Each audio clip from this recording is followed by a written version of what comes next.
All right, welcome to the final webinar in our May Madness series of webinars.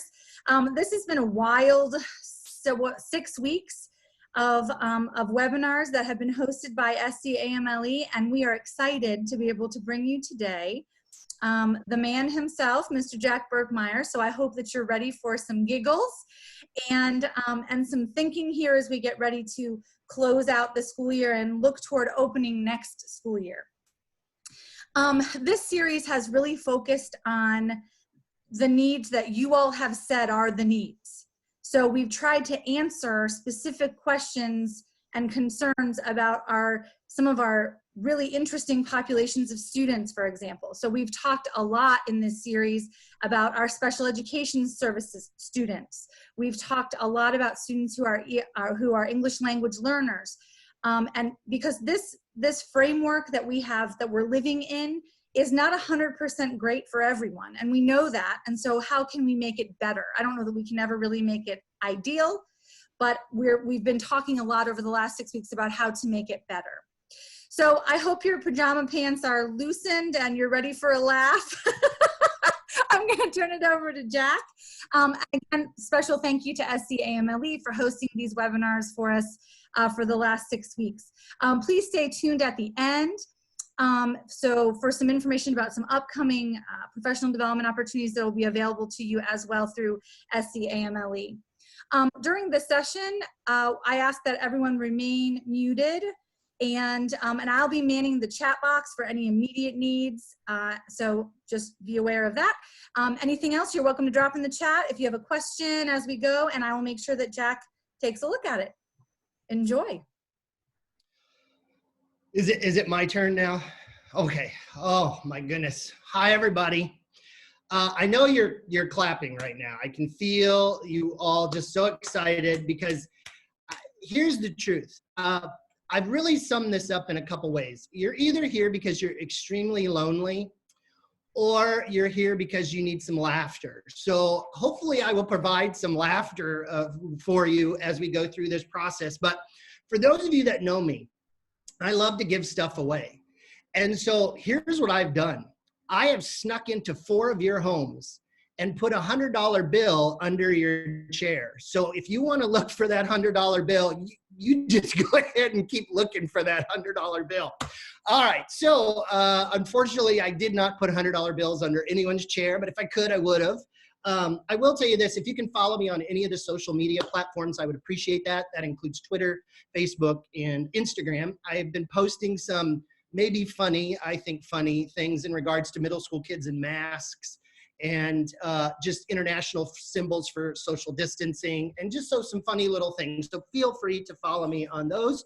If you're wondering about my screen presentation, this is my screen presentation right here. This is the highlight of what I'm going to be doing. It's not going to be up on the screen. Unfortunately, the only thing you're going to be looking at is this right here. So I apologize for that. Now, I do want to do some funny observations, if we can do some funny observations.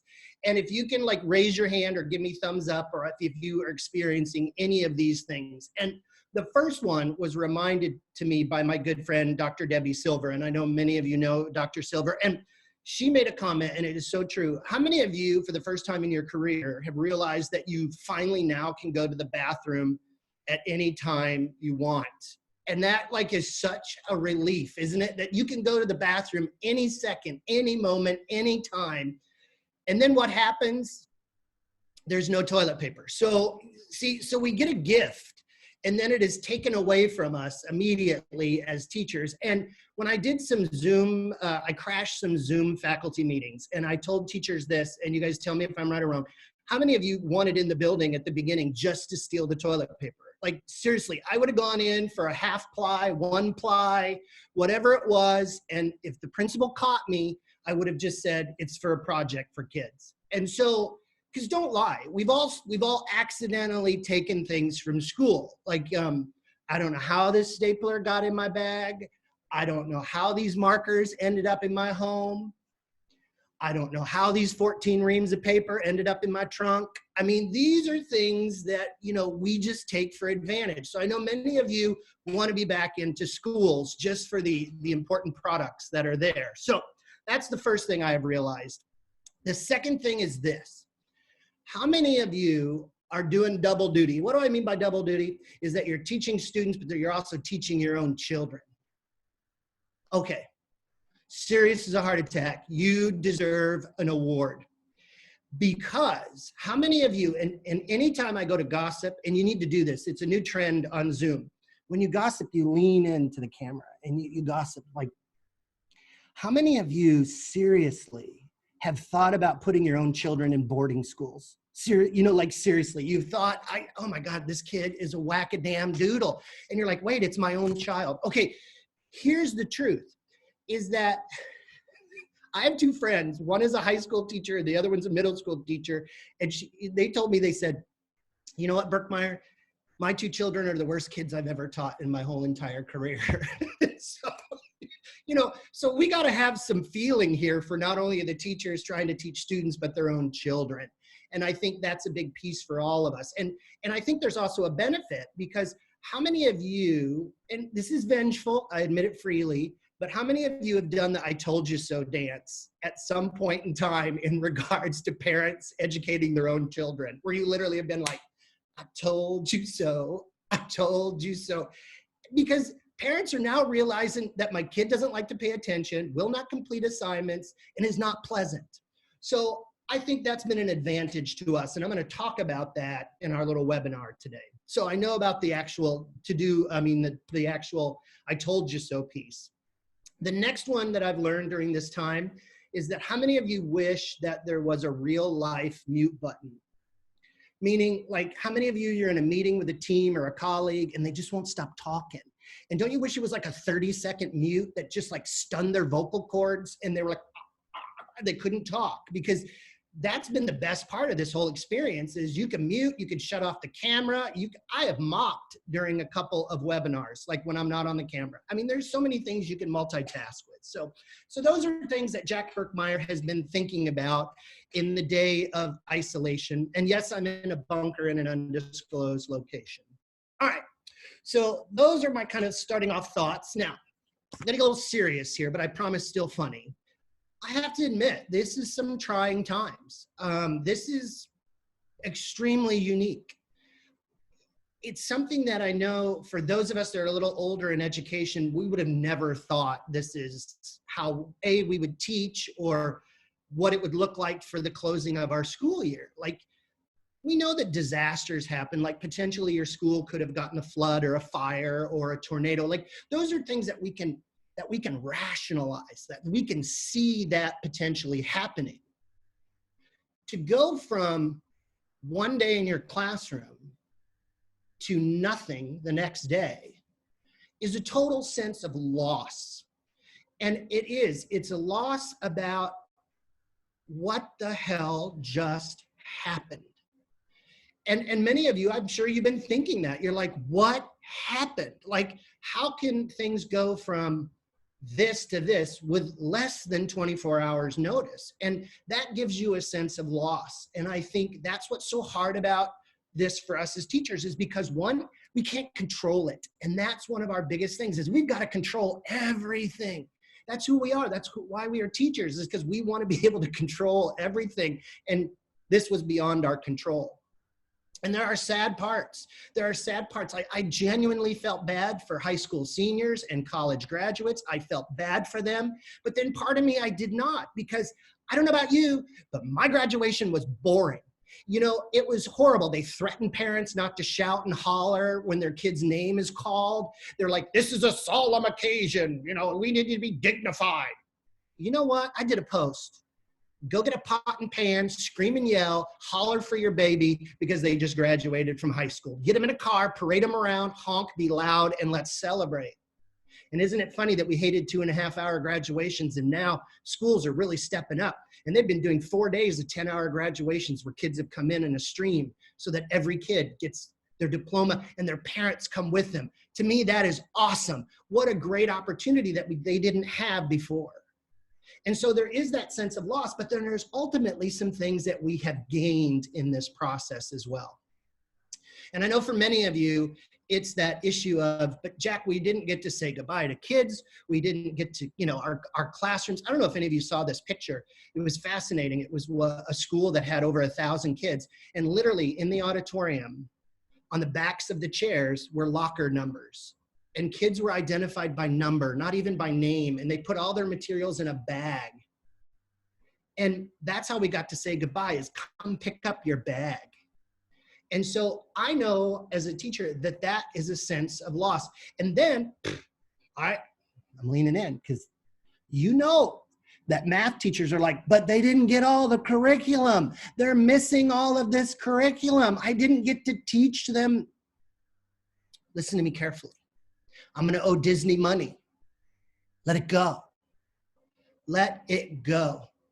You know what? Maybe they didn't get this, they didn't get to find out about Mesopotamia. Let it go.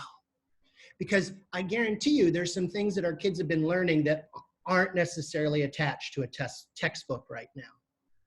And some of them are learning coping skills. I hope that many of them are learning patience and tolerance and acceptance. All the things that we've been wanting to teach in school, but we can't because we've been tied to that curriculum. So hopefully that's a piece that we can let go. You know what? They've gotten what they've gotten. And that's an important thing for us to try to remember. Now, here's my favorite phrase in regards to the end of the year.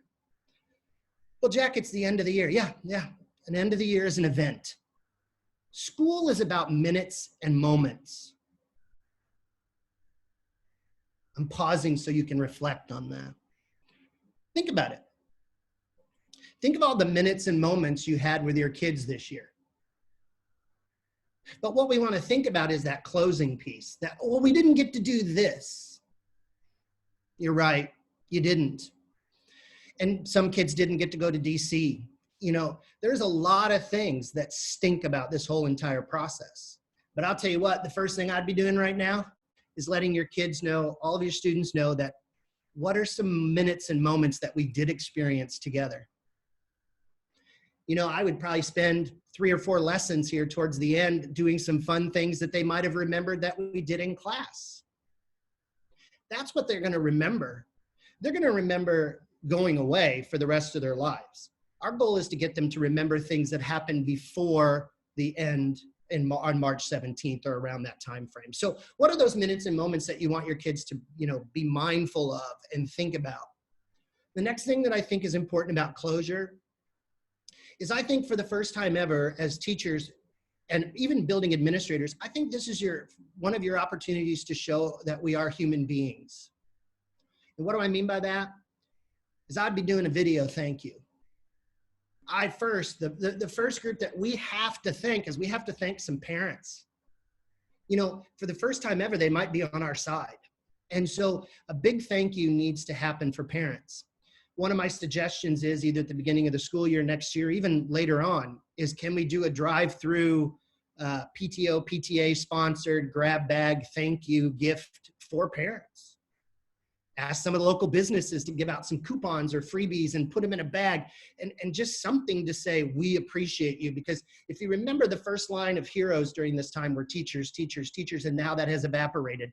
And so part of that is we've got to get back into that view of we're viable, we're important, and it's great PR. It's great PR for us as educators, but ultimately great PR for our kids and for parents. So big thank you, obviously, to parents. And then ultimately, I would do a thank you directly to my students. And that might mean finding a story or a poem or something that kind of sums up how you are feeling. I think so many times with the emphasis on curriculum and everything right now, I think it's like we were afraid to be human in front of our students. Well, what a great opportunity to be human and say, this is what I will miss. This is what I will remember. Here's a video. Here's a short story. Here's a poem that I think is appropriate. And on the ends of towards for kids, I would ask them to do the same thing. Can they find a quote, a song, a passage, something that they can relate to right now in regards to starting their summer? Meaning it's a tangible, something that relates solely to them. Because I'll be honest with you, I'm curious if we have a more of emotional attachment to ending the year than they do. And I don't know the answer to that. because I think kids are going to be different across the boards. There's some kids that are genuinely sad, and some were excited March 18th. They were like, we're done. So every kid is different. We know that that's kind of how middle school is. The other is that I would ask my students to really do some reflection journaling during this time. Many people are saying, you know, this is a historical event, and you're going to want to go back at some point in time and kind of document what you did, how you did this, what you actually experienced, whether it's social.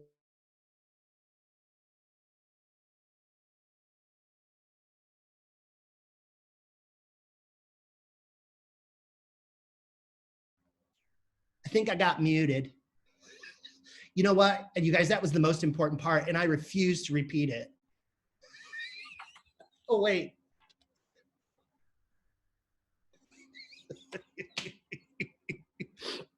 What I was saying was pretty much let it go. No, what I was saying was in that reflection journal, they're talking about how this is a historical event. And one of the things in historical events is how we document that. And I think what a great lesson for history teachers and social studies teacher to document actually what they're doing. So for me, the closing of the year really is about those minutes and moments. I can't even talk, minutes and moments. Meaning, what are we doing to kind of get our kids and ourselves to talk about the great things that happened for the other 3 quarters of the school year? Now, obviously, you're far more creative than I am. I've seen teachers, you know, send postcards, note cards, all kinds of communications to each kid with a personal note. That's easy and hard to do, meaning depending on how many kids you have. If you're fortunate and on a team, you can divide and conquer on that. But closure for me this school year just means an honest conversation with my students. And here's the best caveat. This is the part that you have to be honest with your students and say, hey guys, and when we come back to school next year, there's going to be some things that are just non-negotiable, meaning things that you can't do. And you need to step up and abide by those. Think about it. That's a heartfelt plea to your kids about being honest in the situation we are. We have rules and regulations for everything. The things that are coming down the pike now are really about health and safety of others. And we're going to talk about that as we venture into the conversation about how we open up that school year. So what I'm going to do, Sarah, is I'm going to take a breath because I see 23 things in the chat box. And so I don't know if they're questions for me. They could be that, does Jack know he has a hanger, you know, like something dangling? I don't know. It could be anything. So I will leave that to you while I take a little beverage break. No, absolutely. If you need to stop for a snack, you know, whatever you need, hydration is key. Yeah, I think it was mostly a whole lot of amens from the crowd. Michelle came up with a really good idea that she said you could ask students to submit on a Google form to do a remember when. And so that's a great idea. You can share it out with the team. Flipgrid is a great option too for the students to record themselves. So there's lots of options and opportunities there that certainly could be seized. Yeah. I'm sorry, I'm focused on Christy Crutchfield. It looks like she's been taken over by small children. And so I'm very concerned. Christy, blink twice if you need the popo to come.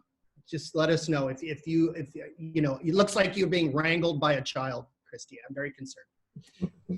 She's like, take me off screen. All right, so if there's nothing else, Sarah, on your end, sweet. All right, so now the question becomes, what do we do in regards to the start of the next year? Now, for those of you that know me, I'm a Chihuahua on speed, so if I get going a little too fast, give me the whoa signal to slow down. I'm gonna start with the most important one right off the bat, and I'm gonna lean in because everyone, you need to hear me on this, okay? Because I think I'm 99.8% right on this. And if you don't do this, it's going to be a crap situation when school does start back. And that is this. We've been so concerned about the curriculum for this quarter.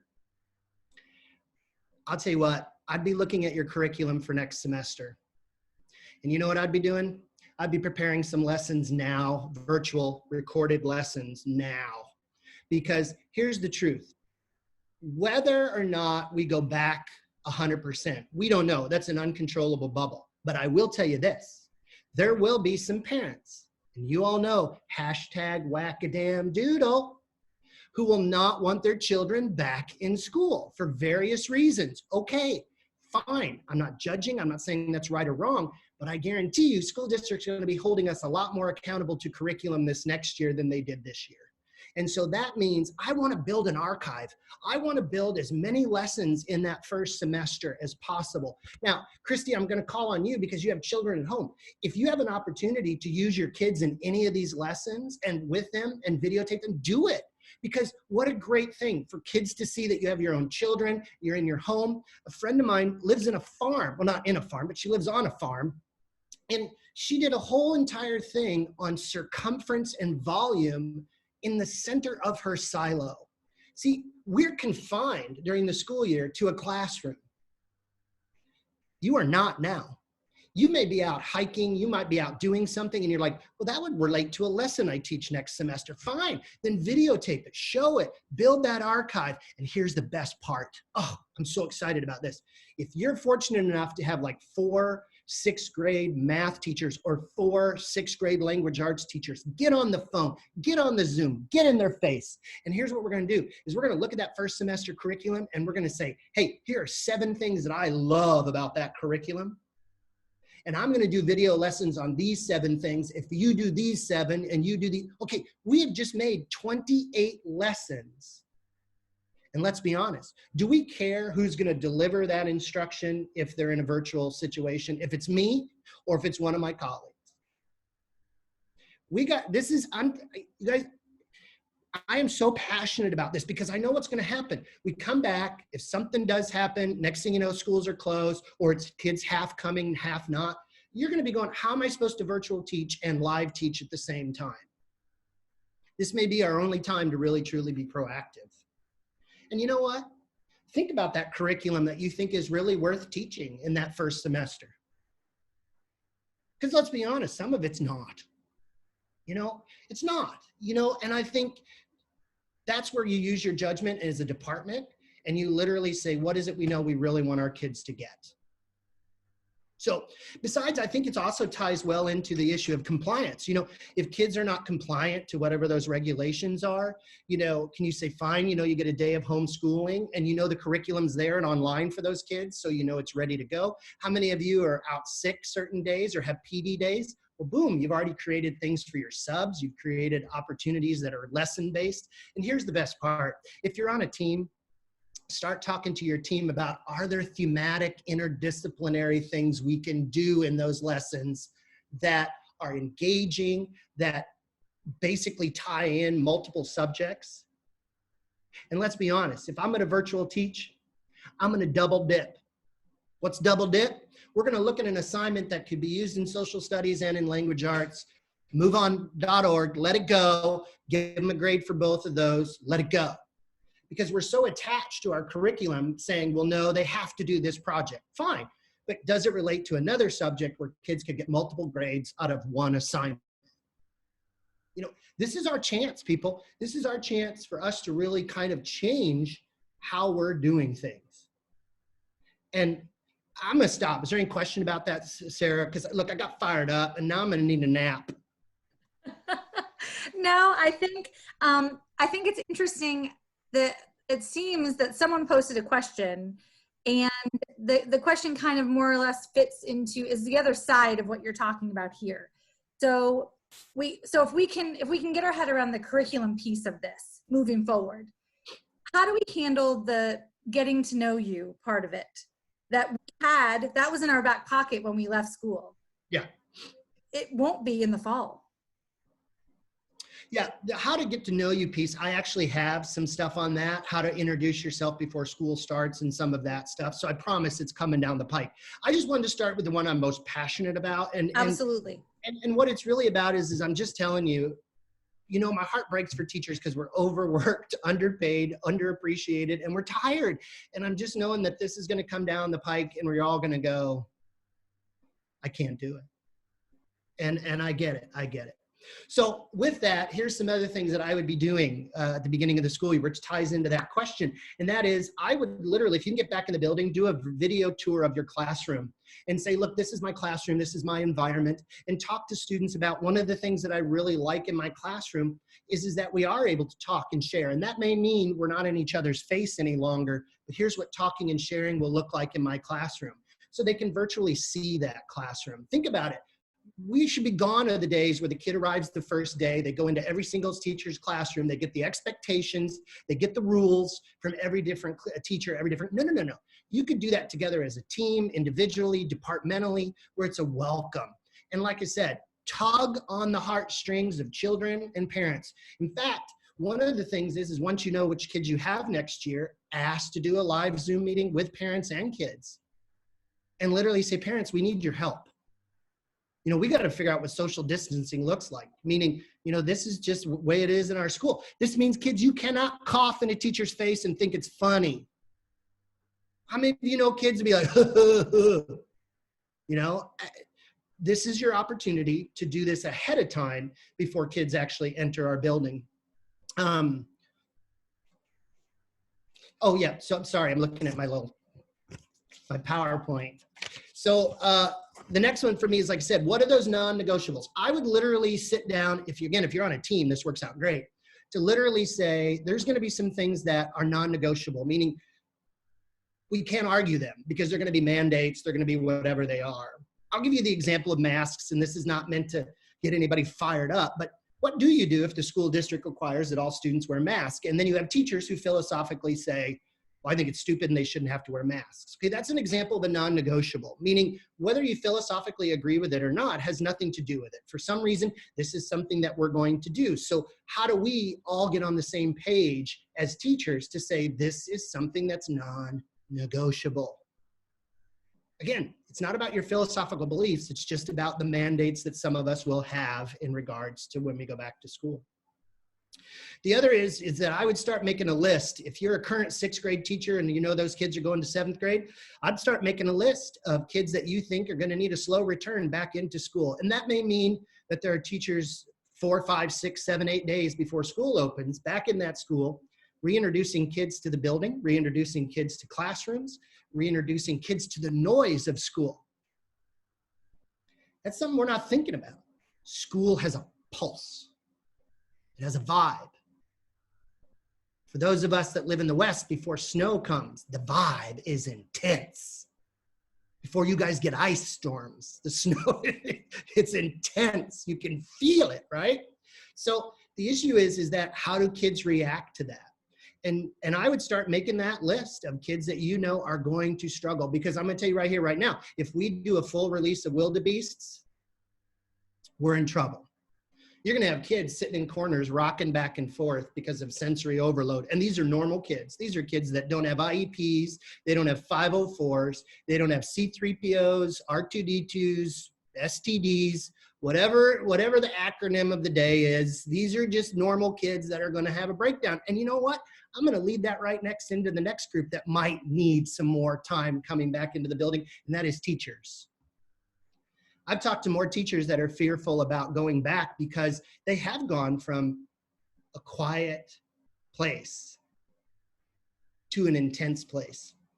And one of the things that I have as a talking point, and please know this is not meant to be mean or cruel, but I think teams and teachers and administrators, we need to have some honest conversations with teachers about, is this the platform of school you want to be in? And that sounds horrible and it sounds mean, but you know what? Some teachers like myself would struggle. I'm thinking, I'm not meant to be a virtual teacher. I'm not. I hate this Zoom thing. It's not me. I want to look in your faces right now. I want to feed off your energy. It's who I am. But that may be something that is inevitable for every teacher. The other is do you have a compromised immune system? You know, I have some teacher friends that are like, I'm freaking out about going back and having kids in my face. Well, I want to know that. I know Jeff Jenkins is a marginal principal. See, I'm listening, see if he's listening. He wants to know this. He wants to know if a teacher right in the middle of the classroom, sure, now he wakes up. I would want to know, is a teacher going to snap in the middle of the classroom?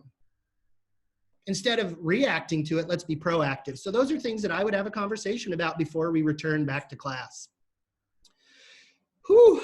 The next one is start thinking learning centers, people. Learning centers.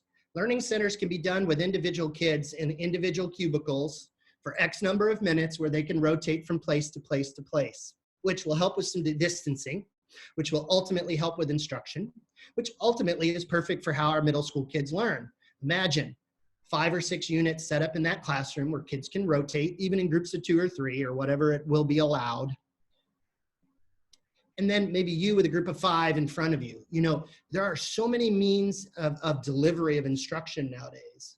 And whether it's the virtual things that you've created, or how many of you are finding very cool lessons taught by other teachers on various things like YouTube and TeacherTube and all that, whatever that stuff that's out there, right? So again, that helps with that whole entire thinking about how we're dealing with our kids once they get back into that classroom. Okay, let me see. Honest talk with teachers. Oh, there are some schools that are actually having conversations too about, do we hire teachers that are virtual teachers, meaning that their sole responsibility is to deliver online instruction via virtual teaching, which that might violate highly qualified, but you know what, we're in an emergency situation here, you know, where we're trying to deliver instruction to teachers, to students. And like I said, I don't care if it's me or my colleague delivering that instruction. It's just a matter of how do we set that up and make it happen. So for me, there's a lot of questions. Like I said, I'm not here to talk to you about, well, how do I organize my desks so they're 6 feet apart? To be honest with you, people are going to tell you how to do that. That's the uncontrollable bubble. What's controllable is that we're sitting down talking about what is important curriculum that we're ready to deliver day one. Second is, what are those protocols in regards to non-negotiables as us as teachers and us as teams? And the third, it just went away. No, the third is, what are those honest conversations that we're having with our colleagues about their apprehensions of what school may look like when they come back? You know, I was talking to a friend of mine, and she's a principal, and she had 4 of her teachers retire the end of March. 3 of them were 2 years away. And, you know, she asked, what's going on? And they were literally like, I just can't do this. Like, this is not how and why I became a teacher. You know what? I got to respect those people that are thinking this is not me right now. And that's okay. That's okay. And I want to make sure that we're supporting not only our kids socially and emotionally, but are we supporting our staff socially and emotionally as well? Yeah, but Jack, well, they're paid to do that, or they have a contract. I don't care. This is about humanizing a situation and how can we make it work for everybody. Oh, my Lanta, that was intense. That was intense. You know what? I swear I'm sweating so bad right now. So I'm going to stop. No, it's a dry heat, Jack. It's a dry heat. I know where I'm at. It's like 111 today in my bunker. I will honestly take some questions and some comments. And like I said, we could talk for 18 hours on this, but for those of you that know me, I don't want to overwhelm you with 85 things. I just want to give you some things to ponder, think about, and then ultimately some practical stuff as well. This is an interesting question that was posted, and it is a nice segue bridge for your considering curriculum and then looking at the social emotional part of things. So since so many middle schoolers thrive on collaboration, what does our new normal look like when we think about that word collaboration? So is it more virtual? Is it how do you see our new normal in that area? Yeah, I mean, you're right. I mean, when you look at Zoom, you can actually break kids up and adults into small little learning rooms and chat rooms and those kinds of things, you know, which I think, to be honest with you, virtual grouping is probably easier, obviously, via technology than it is live. The issue is, go back to what I had said, though, too, is that, you know, if we actually really ask our kids to start behaving and doing it because it's right, not because, that's not what I wanted to say. I want them to do it because they know this is the situation we're in. Does that mean there might be some more kids sitting out in the hallways as well? You know, and I know you're freaking out going where they're not being supervised. Well, again, you know, if your kids are going to behave and kind of do those things. And then ultimately you look at that room, which is not very big, and think, how can I do some interaction stuff with kids?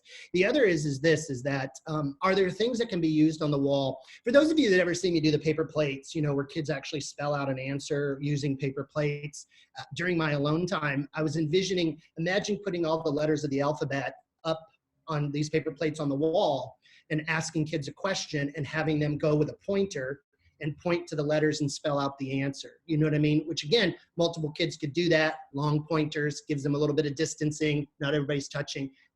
There's going to be variations. And I know that teachers are creative. Think about it. Our state and federal governments couldn't organize as quick as we did. We had online learning within a week, man. We were literally like, okay, we're good. I was out for a walk and I saw, schools feeding children within the first 2 days, with drive-by bags. And, we're incredibly smart people. And I guess maybe now we have a little luxury to drop that little shield of standards and say, this is what we're going to do because we have to do it. And it's right. Who asked that question? It was intense. I don't even know. S. Clark asked the question. S. Clark, I don't know you, but you seem smart. Yes, very smart, very smart. Jay Biggs wants to give you a pointer. You might want to break out a new shirt from Macy's if you're feeling a little bit misty. Do you know what? This is the first time I've worn a collared shirt since March 17th. You're looking dapper, Jack, very dapper. Oh, it's why I'm sweating. It's because I'm not used to wearing a collared shirt.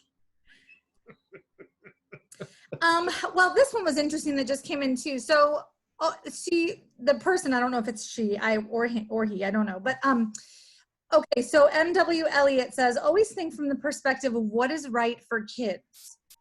And I wonder how is that a realignment for some of us?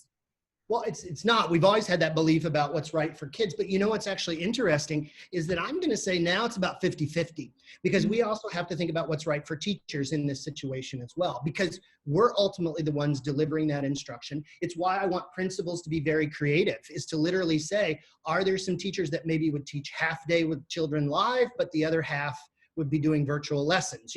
These are the kinds of things that what might be best for a teacher as well, for not only for the kids' sake, but ultimately for the teachers as well. So I'm not, if I had to do percentages, I don't know if it's 50-50, but I do think where we're at right now is, how are we giving the tools to educators to do both virtual and live teaching? How are we giving them tools to start thinking about how do we still do cooperative learning groups in this scenario? So I think there's a lot of teaching that's going to happen for not only our students, but ultimately for teachers as well. So I've always been, it's all about kids, but right now too, and maybe I'm just thinking about it over the next several months and not when the school year starts. There should be a lot of PD right now for teachers into regards to what school looks like and could look like and should look like.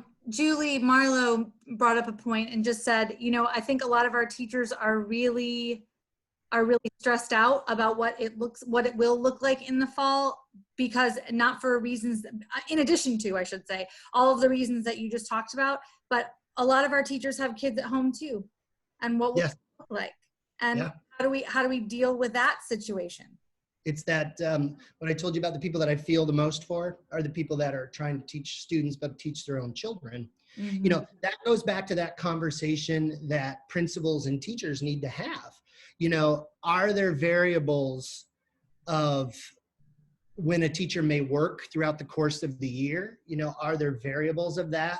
Are there various schedules? For those of you that have been around in education for a while, you might not have remembered this, but when Las Vegas was booming so fast, like they couldn't build a school fast enough.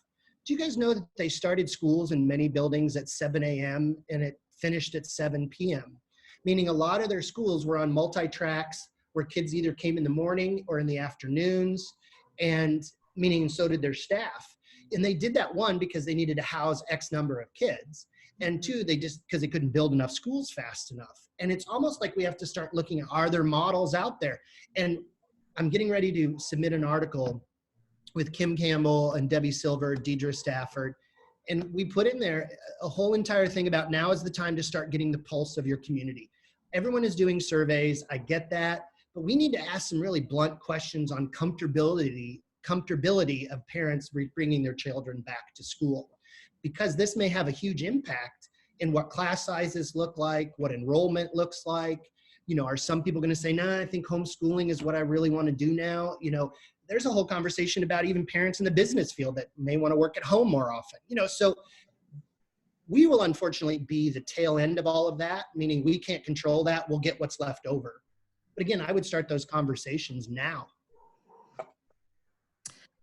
A good question someone posted here. How can we have our students from focusing on the story of the pandemic, but not ignoring it? So what are some ideas you have for telling more of their stories of learning, including the risks that they've taken or some of their struggles and challenges without it becoming this thing? Yeah. And let's be honest, middle school kids always control the conversation anyway. You know, it's the old joke that my friend Judith Bannon used to say where, you know, you're right in the middle of this important part of the story. And all of a sudden a kid looks up and raises his hand and goes, why does everyone have their books open? You know, it's this moment of they will control the conversation. They will control what we're trying to do. And maybe some of that can be done before school starts in that virtual realm, small groups of kids, whether it's your advisory group to have those conversations, whether it's in kids 3 or 4 meeting with you. You know, I would attack that before they come to school, you know, just about, let's talk a little bit about that, because let's be honest, they haven't had anybody to talk about that with other than parents or family members or an occasional yelling at another kid across the street. So I think they're going to need that vehicle. And my friend Kim Campbell sums it up, you know, and I agree with her on this. If I was a principal, I really would be looking at the first semester of school. It's going to be 60-40. What's 60-40? First semester of this year coming up, 60% is going to be on social and emotional development of children, 40% academic. Next semester, we'll switch. We'll go to 60% academic and 40% dealing with the social and emotional. We got to deal with it. Because if not, you're going to literally have everybody shutting down. That means kids and teachers. All right, so let's direct you a second. So the question was this: how can administrators support teachers over the summer and next year, especially the ones who are anxious? Yeah, I think the answer is there, which is you have to reach out and say, hey, you know, let's have a virtual distance conversation on your porch, you know, because let's be honest, a lot of the principals, especially in your area, have really great relationships with their staff where they could go over and sit on the porch and have those heart-to-heart conversations, or sit in the driveway and just shoot the crap and have conversations. I think a lot of it is the same thing with our kids. The kids have only had parents to have that bantering with. Our teachers have only maybe had in maybe department meetings or some team meetings, but even then those have been driven with topics and things. A lot of our teachers haven't had 10 minutes to vent with similar crazy teachers like themselves. You know, it's almost like if I was a principal, I'll tell you what, I'd be bringing my staff back and breaking them up into some small groups at the beginning, not all everybody together, but doing some small conversations in groups about fears, hopes, and aspirations, you know. Ask the question. Most teachers are going to tell you whether you ask it or not. What do you think about, there's a lot of hubbub here. The teachers are talking about a virtual like boot camp. Could we usually run something like that for our rising 6th graders? And it's from several days to a visit to, you know, it's been a lot of morphing. But yeah. What are your thoughts about a virtual boot camp, and what do you think? Absolutely. I mean, you know, in fact, I think you should have both. I think you should have the virtual boot camp, and then you should ultimately have a live one as well, knowing that the numbers will be a little bit smaller potentially in the real one. And then ultimately your goal is to get the ones that are apprehensive about school to at least see the video piece of that. You know, are there an accountability piece where the parents have to check off that they've viewed this video along with the student? You know, I mean, there's the same way as no different than a permission slip. Sure. Or, you know, sign this that you know my expectations. You know, I think all of those things will come to play as we get closer to school. And I still go back to, you know, this is going to be a long 2.5, 3 months before school. There's going to be so much changing that, like I said, go back to the 3 things that are controllable. Some of this other stuff, we just got to wait and see how it kind of plays out. My hope is I think, again, I hope the CDC and others will reconsider the 6-foot distancing. I think it's not realistic for schools. For those of you that didn't see it, there was a superintendent on the news the other day that I thought was fascinating. She showed what a classroom would look like with 6-foot distancing. And get this, something I didn't even think about. School buses that are designed to hold 30 kids can only really now hold 14 children if you did this social distancing, which means that bus has to make 5 trips. I know, way to bring us down, Sarah. Thanks. I was on a roll. I know. I mean, gosh, I'm sorry. Like, Chris brings up a good point in the chat. She said, that it's important to get input from students, that they are anxious to ask the students what they think the year should look like. And we might be surprised about how in tune or how much they have been paying attention. We know that the kids always listen to a whole lot more than we think they do. Yeah. They have some good recommendations to stay safe and still learn. I think, I am interested in your take on this part of that question. So someone asked me in a webinar recently, they said, do you think the students will come back more grateful than they have in the past? Because adolescents are not, that's something that we try to teach, gratitude. And we try to make them notice how grateful they ought to be. And I kind of said, well, gosh, I hope so. But then I didn't really have the rest of an answer. Yeah. Now, here's what I think to be true. I think if you get out ahead of it, yes, they will come back more apathetic, more appreciative, all of that kind of stuff. I think if you go to the traditional release of 750 wildebeests at one time back into your building, no. You're going to have the same old, where it's herd mentality, which we've heard, it's literally the herd will dictate the whole entire thing. And that's what will happen in our schools. And so, like I said, for everything that you want to do, think about it. How can we make it proactive? For any idea that comes into your head, how can I make that proactive? If I want to look at what those protocols are, fine, then how can I make it proactive? Instead of waiting until it happens and then you're trying to catch up. Are there code of ethics things that we're asking parents and students to sign before they come back to school, which are, again, non-negotiable things that deal with the health and safety of not only children, but the adults in that building? Because it's coming. Kids are going to be making masks and writing on the outside of it that boomers are lame. They're going to be, I said in the one, I love it, that, the girls are going to have the matching fabric with the bedazzled masks. It's all coming down the pike, whether we want it or not. Be proactive. How do you deal with that ahead of time? All right, I'm taking no more questions. I'm tired. This is the most I've talked in probably 2.5 months. Other than to the mailman. I tried to give my keynote to the mailman, but he just sped up, went a little faster. So it was sad.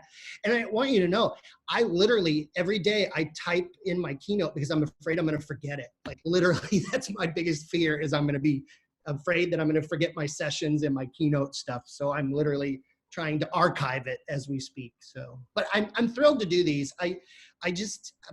I'm just lonely, and the only person's face I see is yours, Sarah, and Christy, who's being held hostage by children. And so, Christy, thank you so much. And Jeff, who pops up every once in a while like a stalker.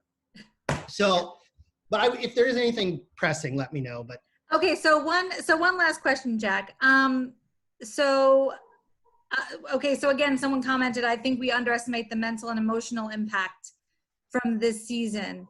I think we do underestimate that. But my question is more a Jack question. So how did you react? What was your process that you went through when you first found out schools were closing? For Jack personally, how did you react? What did you feel? How did it go for Jack? Well, it was interesting because I had been go. Like literally, I have worked harder in the last 2 years than I ever have in my life, which means a lot of schools, a lot of work, and I was loving it. I was in a groove. It's who I am. It's in my heart. It's in my soul to deliver quality PD. It's who I am. And I just finished up at Nelms, and they had their conference, and I remember my assistant sending me an email, and it was from a school in your state, I believe. And it said, where all have you been in the last 30 days before they would let you come back into the school?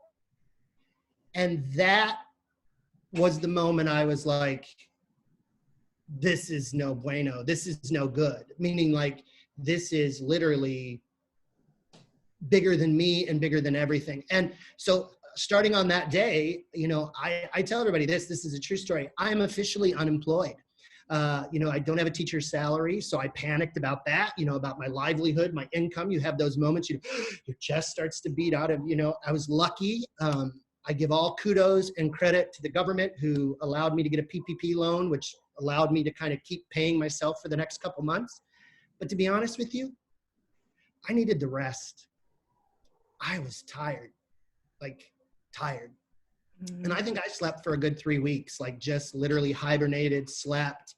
And then I ran away. I'm not joking. I literally went to a bunker somewhere else because I just needed the downtime. And so for me, it's been kind of I know this sounds horrible, but coronavirus has been very good to me, meaning that it's allowed me to be more thoughtful, to be a little more relaxed and a little bit more self-reflective. And I think a lot of people are going through that as well. Yeah.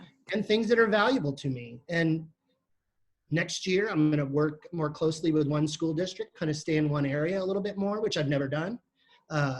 Don't feel like flying as much as I used to, you know. So for me, I think it's been a very rewarding personal experience. But I miss people. Like I said, that's the hard part, because I miss people's faces.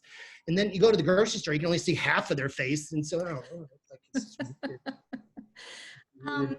Can you close us out here, and can you talk a little bit about nuts and bolts and some of the services you provide for when everything does open, and it will sooner rather than later, I'm certain of it.